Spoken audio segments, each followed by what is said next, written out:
తెలంగాణకు కొత్త police boss ఎవరు? ఇప్పుడిదే చర్చ జోరుగా సాగుతోంది. కొన్నేళ్లుగా ప్రభుత్వం సన్నిహితులకే ప్రాధాన్యమిస్తూ ఉండగా సీనియారిటీ ప్రకారమే డీజీపీల ఎంపిక సాగాలంటూ సుప్రీంకోర్టు రాష్ట్రాలకు నోటీసులు ఇచ్చింది.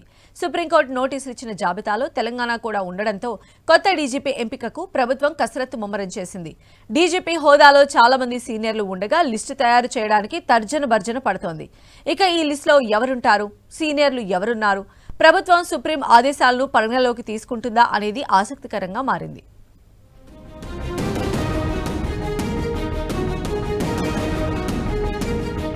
తెలంగాణ కొత్త డీజీపీ ఎంపికపై తెలంగాణ ప్రభుత్వం కసరత్తు ముమ్మరం చేసింది. పలు రాష్ట్రాల్లో డీజీపీల నియామకంలో నిబంధనలు పాటించటం లేదని సుప్రీంకోర్టు 9 రాష్ట్రాలకు నోటీసులు జారీ చేసింది. ఆ జాబితాలో తెలంగాణ, ఆంధ్రప్రదేశ్తో పాటు పంజాబ్, బీహార్, ఒడిశా, కేరళ, యూపీ, రాజస్థాన్ ఉన్నాయి. డీజీపీల పదవీకాలం ముగిసే నాటికి ఆ రాష్ట్రాలు 3 పేర్లని యూపీఎస్సీకి పంపాలి.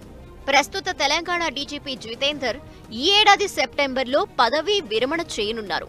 నిబంధనల ప్రకారం ప్రస్తుత డీజీపీ పదవీకాలం ముగుస్తున్న 3 నెలల ముందు కొత్త డీజీపీ అర్హుల జాబితాని యూపీఎస్సీకి ప్రభుత్వం పంపాల్సింది.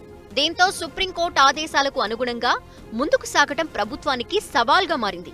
తెలంగాణ సర్కార్ మే మొదటి వారంలోగా కొత్త డీజీపీగా 3 పేర్లని యూపీఎస్సీకి పంపాల్సి ఉండటంతో కొత్త డీజీపీ నియామకానికి రాష్ట్ర ప్రభుత్వం పలువురు సీనియర్ అధికారుల పేర్లు పరిశీలిస్తోంది.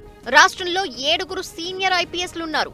అందరూ డీజీపీ సీట్ కోసం ఎదురు చూస్తున్న వారే ఉండటంతో పేర్ల ఎంపిక ప్రభుత్వానికి పెద్ద టాస్క్ గా మారింది.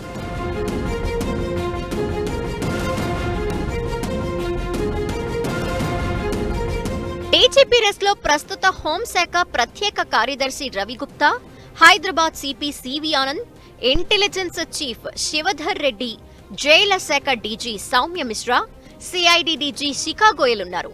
వారిలో నుంచి 3 పేర్లని రాష్ట్ర ప్రభుత్వం యూపీఎస్సీకి పంపాల్సి ఉండగా అందులో 2 పేర్లని యూపీఎస్సీ తిరిగి రాష్ట్ర ప్రభుత్వానికి పంపుతుంది. చివరిగా ఒకరిని ప్రభుత్వం డీజీపీగా నియమించాల్సి ఉంటుంది. తెలంగాణ ప్రభుత్వం ఇంటెలిజెన్స్ చీఫ్ శివధర్ రెడ్డి వైపే మొగ్గు చూపుతున్నట్టు చర్చ నడుస్తోంది. సెకండ్ అవకాశాన్ని పరిగణలోకి తీసుకుంటే సివి ఆనంద్ డీజీపీ అయ్యే ఛాన్స్ ఉంది.